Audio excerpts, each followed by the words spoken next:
안녕하세요. 만나서 반갑습니다. 국어 강사 오선희입니다. 오늘은 제 100회 실용글쓰기 시험이 있던 날이었어요. 모두 시험 잘 보고 오셨나요?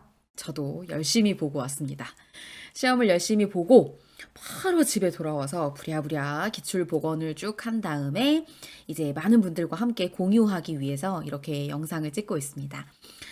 물론 문제별로 어떤 내용이 나왔는지를 자세히 적어 나오진 못했어요.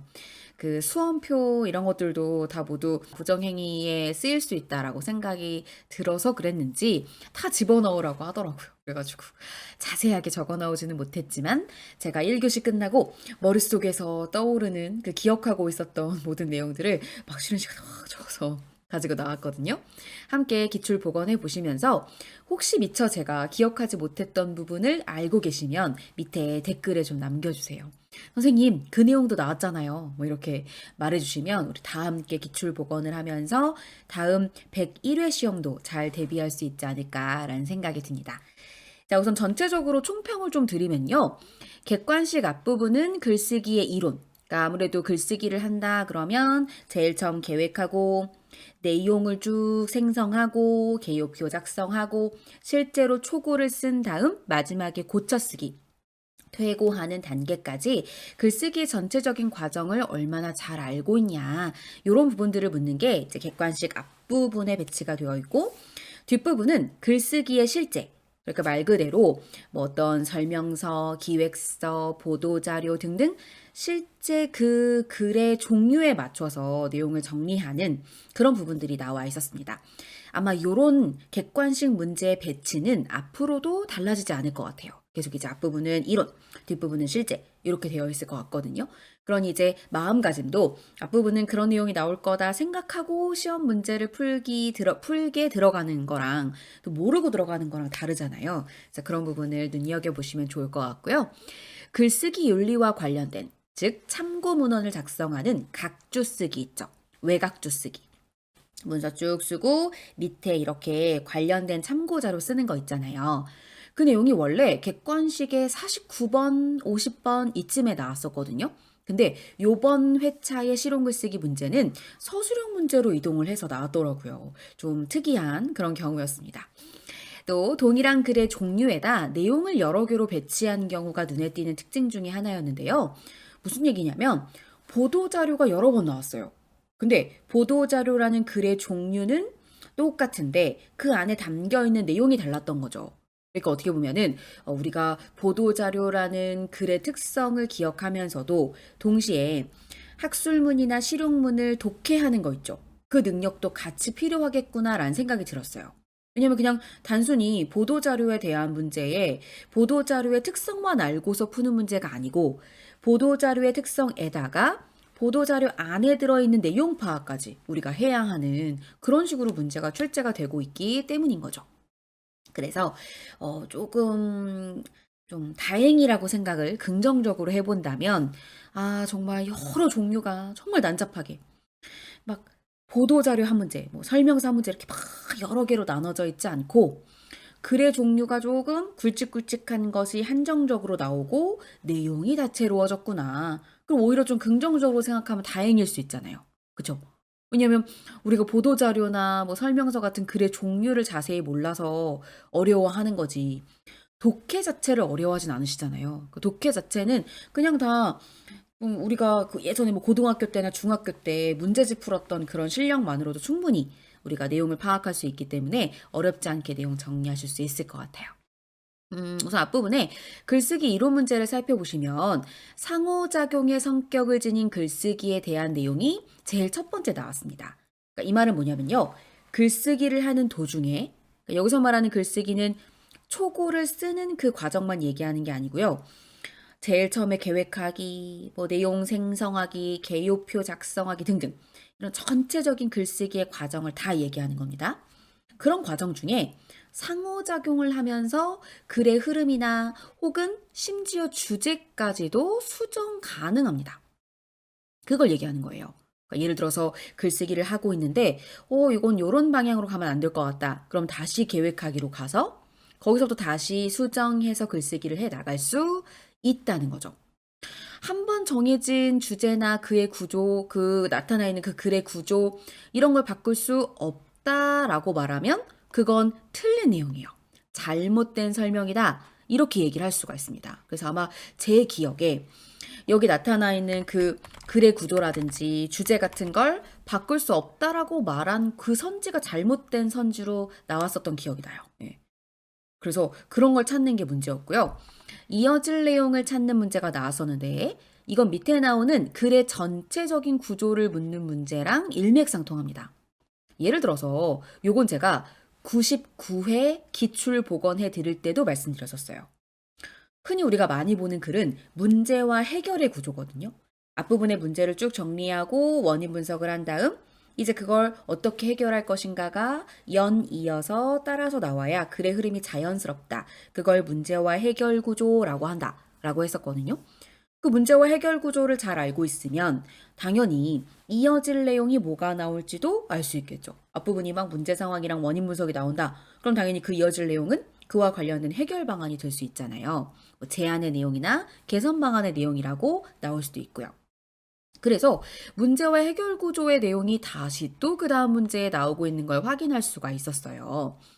여기 내용 보면 건의문의 성격과 연결짓기라고 돼 있거든요. 건의문이라는 건 어떤 문제가 발생을 했고 그 발생한 문제에 대해서 자기의 생각을 덧붙여서 주장을 나타내는 글이잖아요.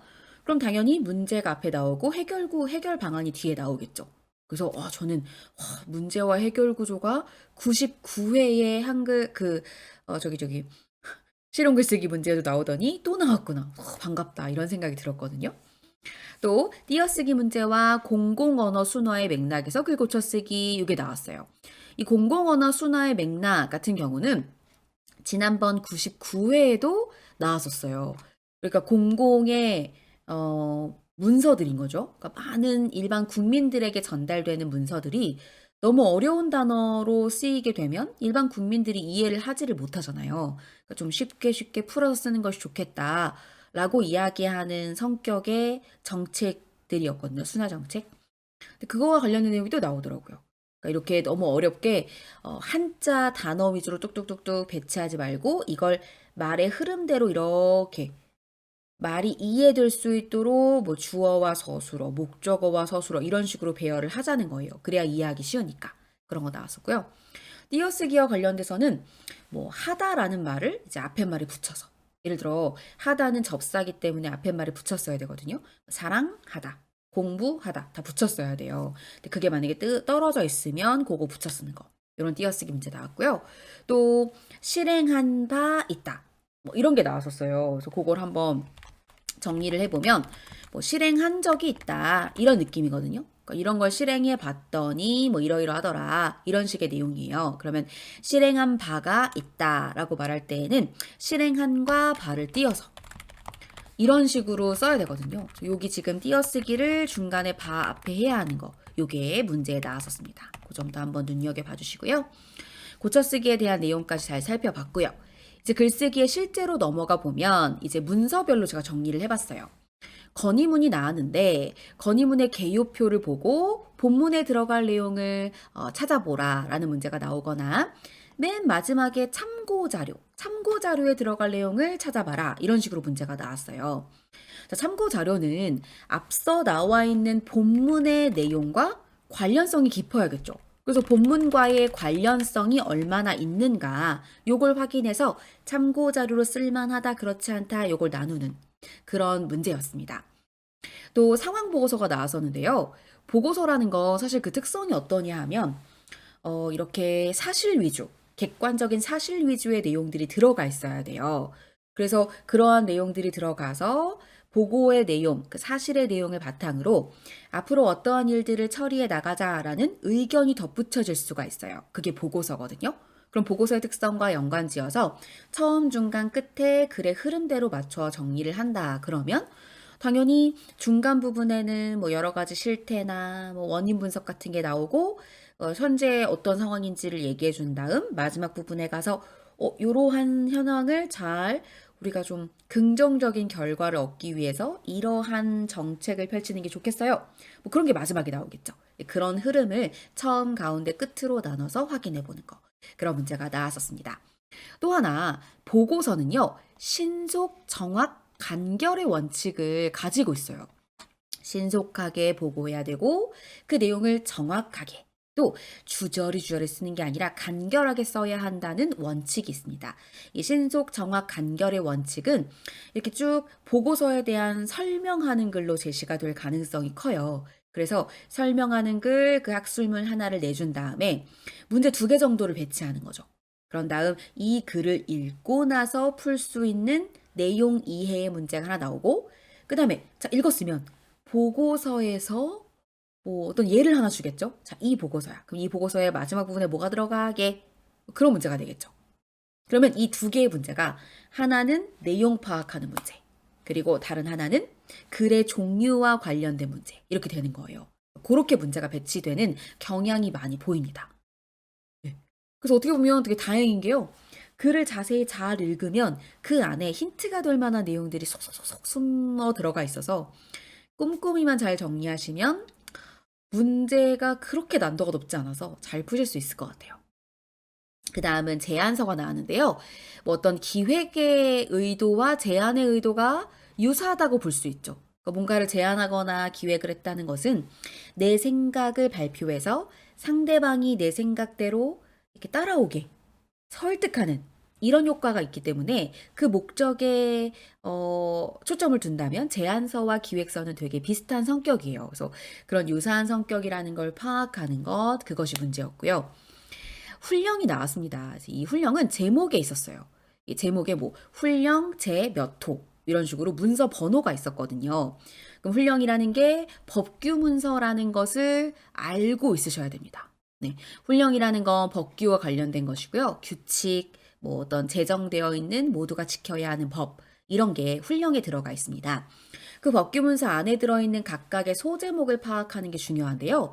법규 문서는 뭐 조문 형식으로 되어 있단 말들을 많이 해요. 조문 형식이 뭐냐면 몇 조 몇 항 이렇게 딱딱 끊어져서 법을 정리해 놓은 거예요.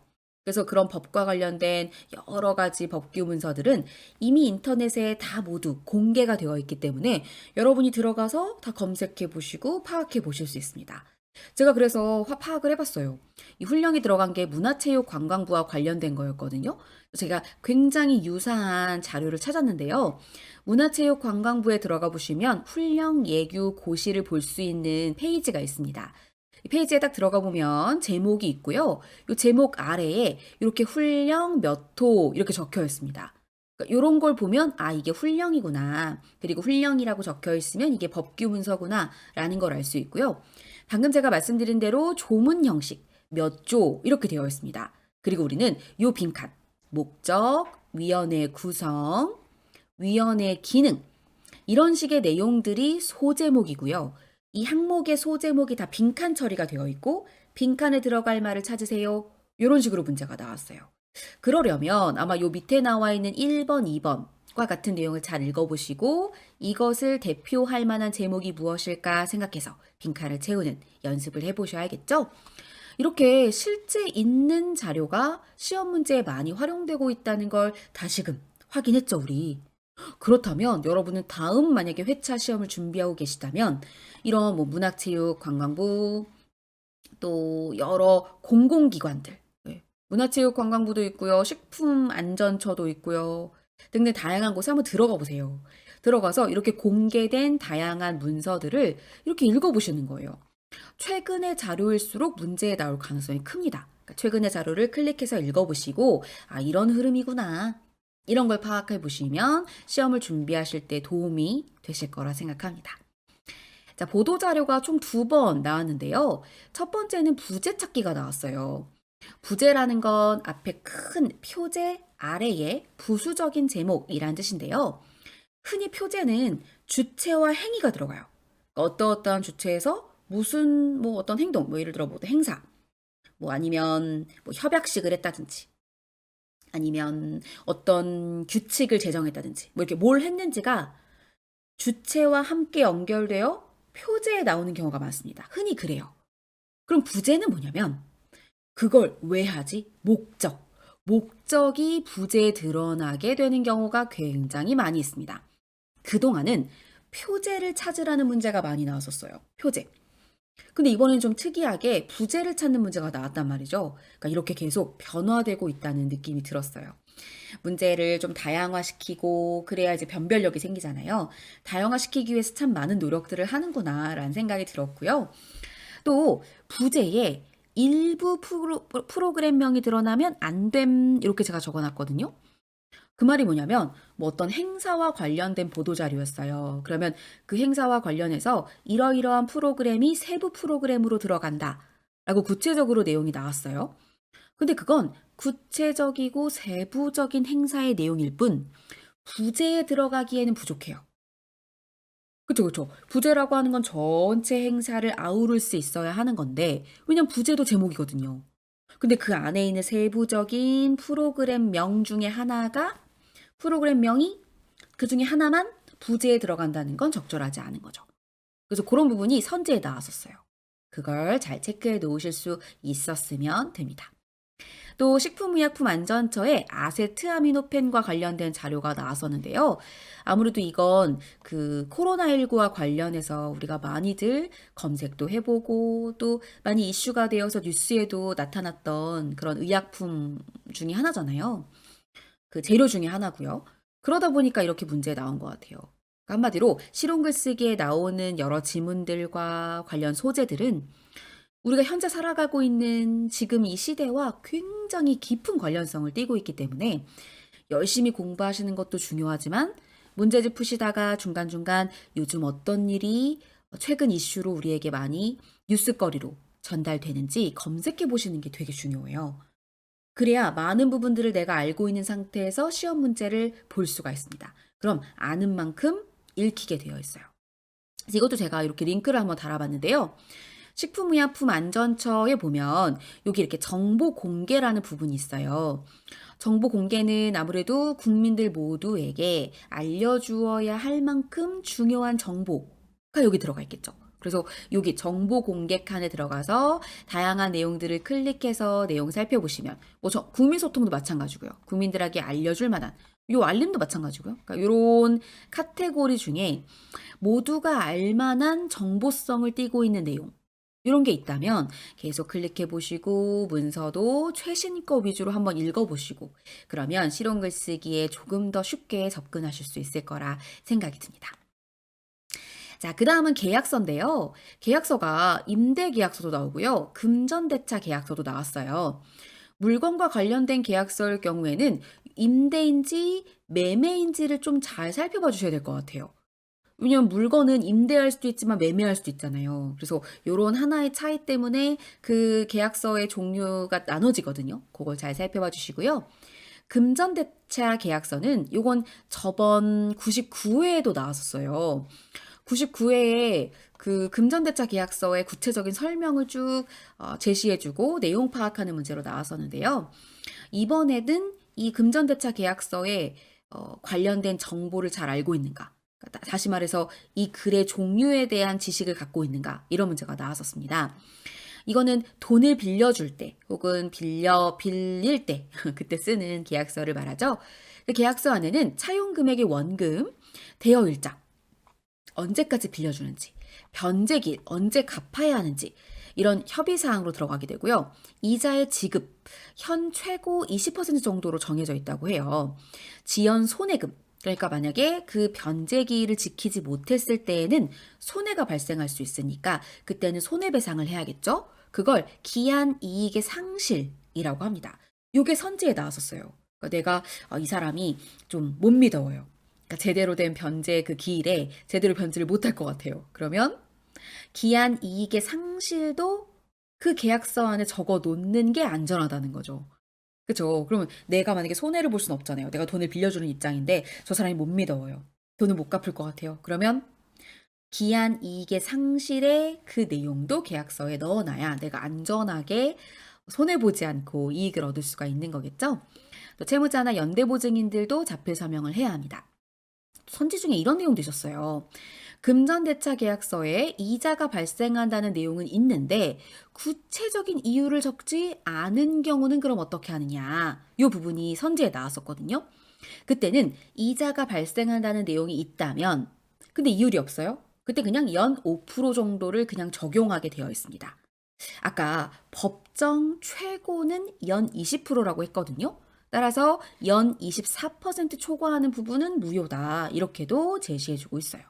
이건 조금 더 자세히 한번 검색을 해보세요. 저도 어떤 이런 법과 관련해서는 그렇게 많은 지식을 알고 있지 못하기 때문에 여러분에게 되게 많은 정보를 드리고 싶어도 그렇지 못해서 좀 걱정스럽거든요. 여러분 많이 검색해 보시고 혹시 지인 중에 이런 것과 관련된 지식 많이 알고 계신 분이 계시다면 스터디 같은 거 하시면서 뭐 깊이 있는 정보까지 아실 거는 필요 없겠지만 아실 필요는 없겠지만 어느 정도의 지식이라도 알아두시면 좋을 것 같은 생각이 있어요. 왜냐면 이게 지금 99회도 나오고 100회도 지금 나왔단 말이죠.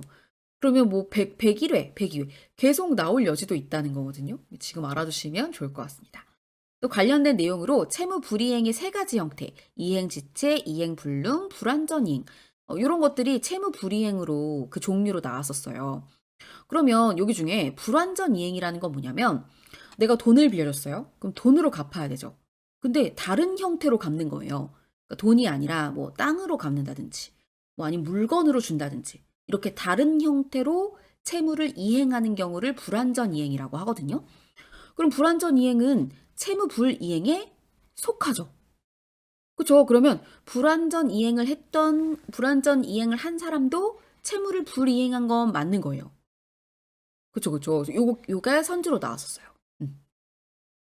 세 가지 형태라고 하니까 채무 불이행이라는 의미 안에 이행, 지체, 불능, 불완전 이행이 있는 거죠. 그 사실을 기억하시면 되고요. 품위서가 나왔는데요. 품위서는 어떤 일을 처리하기 전에 예산을 집행하는 과정에서 쓰는 문서를 말하죠. 이 일을 합시다라고 내부 결제가 1단계로 통과되고 나면 여러 업체들한테 견적서를 발행해 달라고 합니다. 견적서를 받아요. 그게 2단계고요. 그런 다음 품위서를 쓰게 됩니다. 좀 더 구체적으로 쓰게 되는 거죠. 사업 기획서는 당연히 객관적으로 써야겠죠. 아무래도 사업 기획서를 써서 내 사업을 통과시키기 위한 마음이 크다 보니까 약간 좀 막 과장해서 막 쓰게 되는 경우가 있거든요. 그러면 안 되고요. 객관적으로 써야 됩니다. 특별히 이번 문제에서는 수익성과 과시성 중에 어떤 것을 추구할지 결정함 뭐 그런 내용이 나왔어요. 그러니까 수익성과 과시성의 개념을 알아둘 필요가 있는데요. 수익성은 말 그대로 이 사업을 통해 얼만큼의 이익을 얻을 수 있느냐라는 부분이고요. 과시성은 얼마나 그럴듯해 보이느냐에 해당하는 경우라고 생각하시면 되겠습니다. 예를 들어서 어떤 행사에 정말 막 탑급, 막 톱가수, 톱스타들을 막 대거 막 섭외를 했어요. 그럼 그렇게 함으로써 이 사업은 나가는 돈이 많아져요. 톱스타들한테 출연료를 지급해야 하잖아요. 그럼 이거는 과시성 사업이 되는 거예요. 그렇게 많은 사람들을 섭외를 하면 과시하는 목적은 달성할 수 있잖아요. 와, 그 정도의 톱스타가 그 행사에 간단 말이야? 엄청 대단한 행사인가 보다. 이런 생각이 들 테니까요. 하지만 수익성은 떨어질 수 있어요. 그쵸, 그쵸. 그리고 많은 사람들한테 참여할 수 있게, 그러니까 많은 사람들이 참여할 수 있게 만들어주면 그 참여하는 사람이 돈을 쓰게 될 테니까 그러면 수익성은 올라갈 수 있겠죠. 근데 참여한다는 건 그만큼 뭐 엄청 톱스타들을 섭외하거나 이런 것과는 성격이 다르기 때문에 과시성은 떨어질 거예요. 홍보성은 근데 더 높을 수는 있겠죠. 그죠? 아니, 물론 상황에 따라 다를 것 같긴 해요.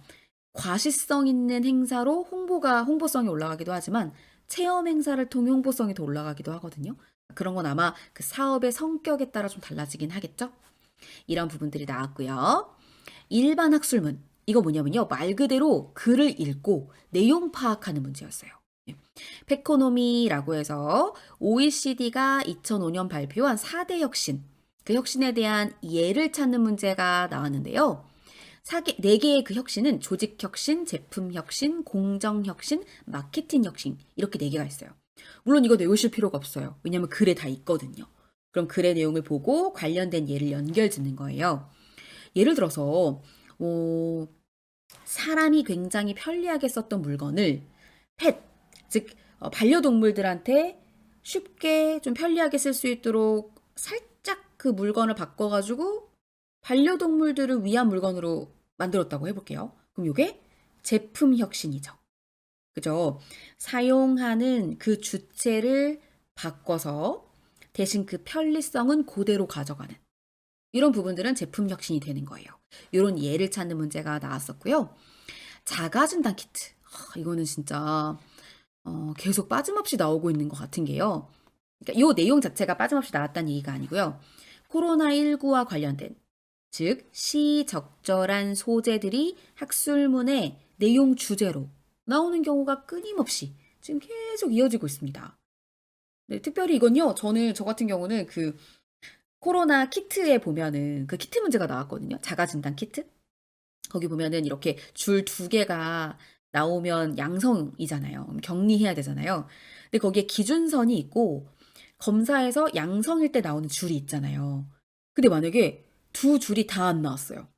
그러면 그 키트가 잘못된 거잖아요. 그죠? 자가진단 키트 해보신 분들은 아시죠? 한 줄은 반드시 나와야 돼요. 그래야 이게 제대로 정상적으로 작동을 한 거고, 거기에 한 줄이 또 나오면 양성인 거고, 안 나오면 음성인 거였잖아요. 그런 일반적 원리를 우리가 하도 많이 해서 이제 좀 알잖아요. 그래서 아시는 분들은 이 자가진단 키트 문제를 굉장히, 특히나 이 키트의 원리, 요 문제는 되게 쉽게 푸셨을 거라 생각이 듭니다. 이렇다니까요. 아는 만큼 읽혀요. 맞죠? 그러니까 우리가 평소에 시의적절한 내용들을 많이 검색해 두시면 이런 데에서 활용을 해볼 수가 있는 거죠. 또 공공누리, 이것도 99회에 나왔던 거거든요. 또 나왔어요. 99회에서는 그 서술형으로 나왔었거든요. 근데 이번에는 이런 일반 객관식으로 나왔어요. 네. 사업적으로 써도 되는 정보가 있고 사업적으로 쓰면 안 되는, 즉 어떤 상업적 용도로 쓰면 안 되는 정보가 있고 이런 것들이 나눠져 있는 게 공공누리고요. 공공누리는 1부터 4까지 나눠져 있죠. 유형이 4개로 나눠져 있어요. 그건 제99회 기출보건 제가 찍어놨습니다. 네, 그거 한번 영상 보고 오세요. 그러면 공공누리에 대해서 확인하실 수 있을 거예요. 자, 메모리 해킹의 문제와 해결 방법 나왔고요. 한계 효용과 한계 비용, 최대 만족도와 관련된 개념도 글에 나왔어요. 전 사실 이게 좀 어려웠어요. 네. 제가 이게 왜 어려웠을까 시험 보고 나와서 계속 생각을 해봤는데 이게 약간 뒤쪽에 있었어요. 그래서 저의 약간 그 아침에 굉장히 피곤한 상태로 시험을 보러 갔거든요. 그러니까 너무 집중도가 떨어져서 이렇게 어렵나 싶은 생각도 들긴 했었는데요. 내용의 그 난도도 그렇게 쉽진 않았어서 아마 시험 보고 오신 분들은 제가 무슨 얘기하는지 아실 거예요. 이게 약간 이거 어떻게 해석을 해야 되느냐가 좀 어렵더라고요. 그래서 한계 효용이나 한계 비용과 관련된 자료 그런 걸 많이 검색해 보시고 찾아보시면 이게 또 나올 가능성이 있거든요. 확인하실 수 있고요. 이 상표 등록은 저작권과 관련해서 이게 저번에도 99회에도 비슷한 유형의 문제가 나왔었어요. 상표 등록을 할 수 있는 경우, 아닌 경우. 네, 이런 부분들 잘 신경 써서 봐주시고요. 지난번 99회에는 없었는데 이 계산하는 문제가 나왔습니다. 그래서 좀 약간 신선했어요. 예. 그러니까 피자를 나눠 먹은 후에 더치페이 할 그 돈 계산하는 거 나왔고요. 그다음에 뭐 닭과 토끼의 이 다리수와 전체 합계수. 그러니까 닭이랑 토끼가 전체 몇 마리 있는데 오늘 아침에 다리수를 세 보니까 뭐 200 뭐 몇 개더라.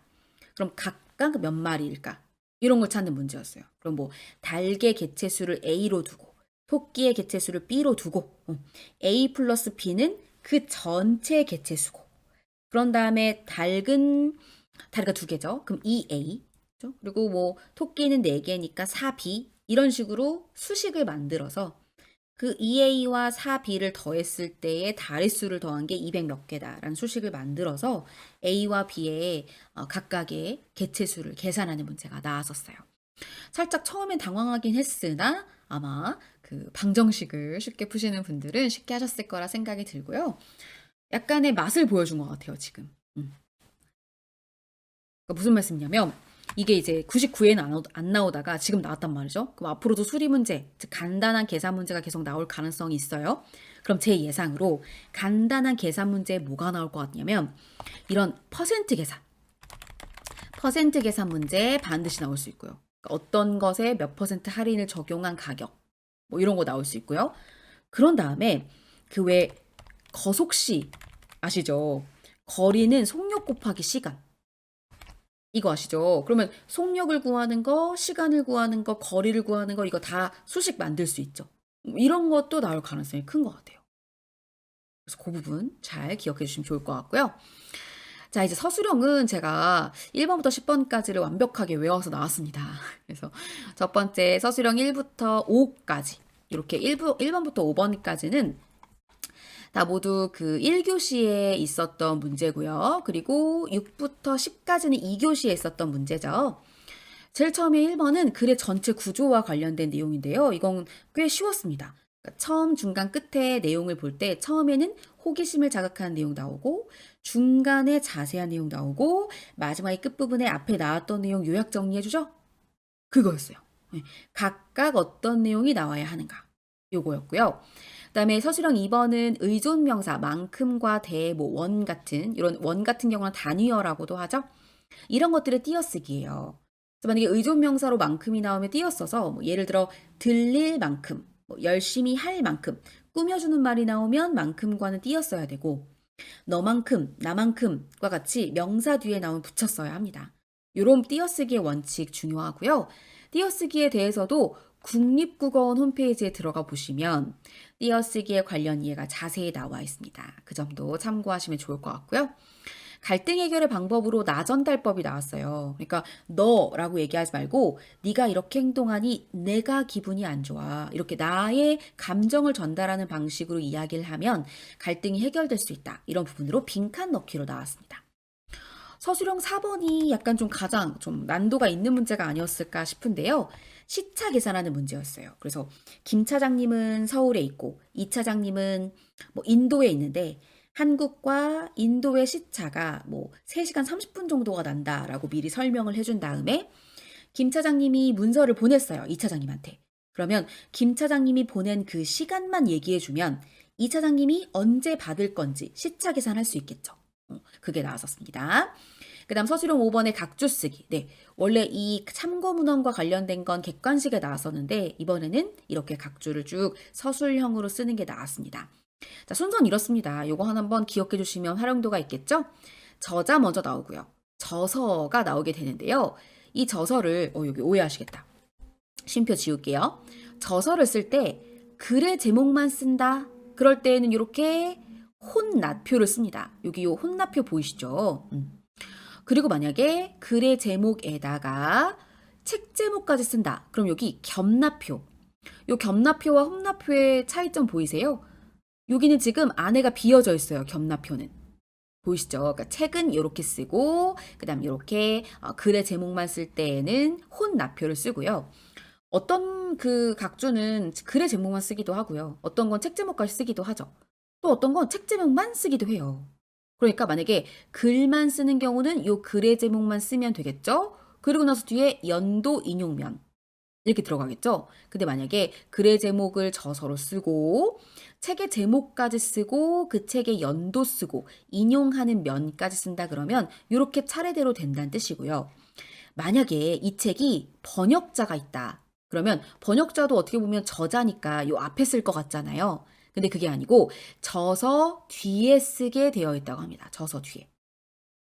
됐죠? 그럼 만약에 글의 제목을 쓰게 되면 그 글의 제목만 쓰면 번역자가 여기 들어가겠죠? 근데 만약에 책 제목만 쓰게 된다 그럼 번역자가 여기 들어가겠죠. 이렇게. 아셨죠? 그러니까 쓰는 그 글의 뒤에 들어간다고 생각하시면 됩니다. 글의 제목만 쓴다 그러면 글의 제목 뒤에 번역자 들어가는 거고 책만 쓴다 그러면 책 제목 뒤에 번역자 들어가는 거고 글 제목, 책 제목 다 썼다. 그러면 책 제목 뒤에 번역자 들어가는 거고요. 이렇게 기억하시면 되겠죠? 자, 그 다음 서술형 6번에는 기한서 나왔는데요. 뭐 어떠한 알레르기와 관련된 문제를 제시해주고 주어와 서술을 줘요. 요 가운데 들어갈 말만 찾으면 됩니다. 그거는 글에 다 있어요. 가져다가 쓰기만 하면 됩니다. 옛날에는 뭐 몇 어절로 쓰세요 이런 것도 있어가지고 어절 막 세는 게 되게 어려웠는데 이제는 그런 것도 없더라고요. 쭉 쓰시면 되고요. 아유, 제가 실용글 쓰기 하면서 내용 증명까지 써보게 되더라고요. 되게 알찬 시간이었어요. 미성년자는 행위 무능력자라고 해서 법정 대리인이 필요해요. 근데 행위 무능력자인 여기에는 동동삼 그 우투더 영투더 우 우영우 드라마가 생각나더라고요. 거기에 등장하는 인물 중에 동동삼 있었잖아요. 보신 분들은 아실 겁니다. 그 동동삼이 미성년자예요. 근데 이 미성년자가 학교 앞에서 막 엄청 많은 책을 방문 판매로 사게 된 겁니다. 근데 그럴 수 없거든요. 얘는 행위 무능력자이기 때문에 그 법정 대리인, 부모님이겠죠? 부모님의 허락이 있어야 돼요. 승인이 있어야 되는데 판매를 해버린 거죠. 그럴 때에는 14일 이내에 취소할 수 있어요. 그 내용 증명을 보낸 내용이었습니다. 관련된 내용들을 찾는 거 중요했고요. 의약품 설명서가 나왔는데요. 의약품 설명서는 여러분도 쉽게 보실 수 있어요. 예. 집에 있는 의약품 중에 왜, 그 박스 안 버리신 거 있으면 박스 뒷부분 보면 뭐 원 그 재료가 뭔지, 그다음 복용 방법, 뭐 그다음에 이걸 어떻게 보관하는 건지 이런 것들이 나와 있거든요. 그거 빈칸 넣기 나왔었고요. 간이 임대차 계약서가 나왔습니다. 그 앞에 등기부등본이 나와요. 그래서 등기부등본에 뭐가 나오냐면 이 건물이 전체가 몇 층이고 그다음 전체 규모가 어떻게 되는지가 나오고 구조가 나오고요. 주 용도가 나와요. 그러니까 이거는 사람이 사는 그런 용도인 건지 아니면 근린생활 시설인 건지 뭐 이렇게 용도가 나오거든요. 그러면 등기부등본에서 그 내용을 찾아다가 계약서의 빈칸을 채우는 겁니다.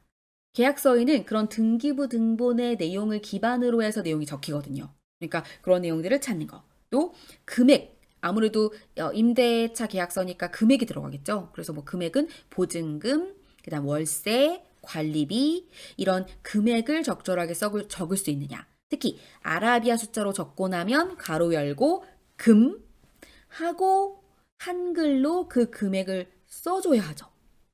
거기까지 확인하는 게 문제에 나왔었습니다. 자, 마지막으로 미세먼지 관련 책자를 구성하는 것이 사문단으로 적는 게 나왔었는데요. 각각의 글자 수가 정해져 있어요. 그래서 글자 수를 이제 내가 넘길 수도 있다는 생각을 해야 되니까 좀 너무 타이트하게 잡지 마시고 좀 넉넉하게 잡은 다음에 원고지에 표시 살짝 해놓고 내가 머릿속에서 문장 한번 돌려보세요. 그런 다음 그 문장을 한번 쭉 눈으로 한번 넣어보세요.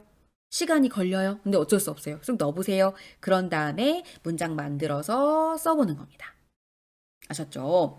저 오늘 제가 봤던 시험의 그 교실에서 OMR 카드, 그 원고지 있죠? 원고지 쓰기 할 때 그 OMR 카드 교체하시는 분 진짜 사상 최대 제일 많았어요. 제가 그동안 시험 엄청 많이 봤을 거 아니에요. 근데 이렇게 많이 고치시는 분 처음 봤어요.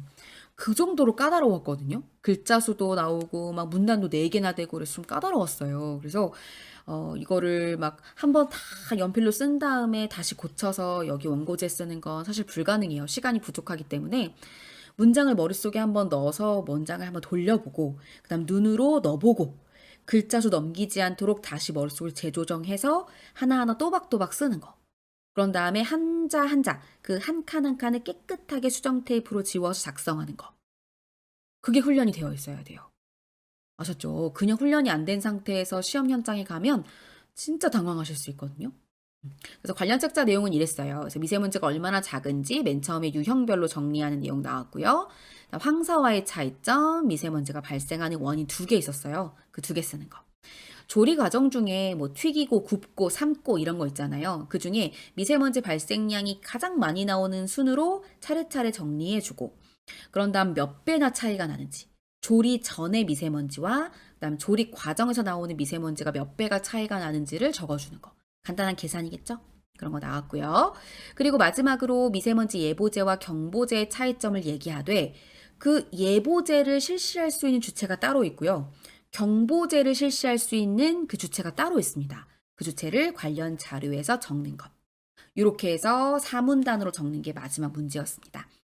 오늘 말이 너무 길었죠? 이렇게 100회, 의미도 있네요. 100회 시험 기출보관 마무리했습니다. 궁금한 점 있으시면 댓글 남겨주시고요. 구독과 좋아요도 꼭 눌러주세요. 그럼 저는 다음에 기출보건으로 다시 찾아뵙도록 하겠습니다. 수고 많으셨어요. 시험 보느라 수고 많으셨고요. 이 강의 보느라도 수고 많으셨습니다. 다음에 만나요. 안녕.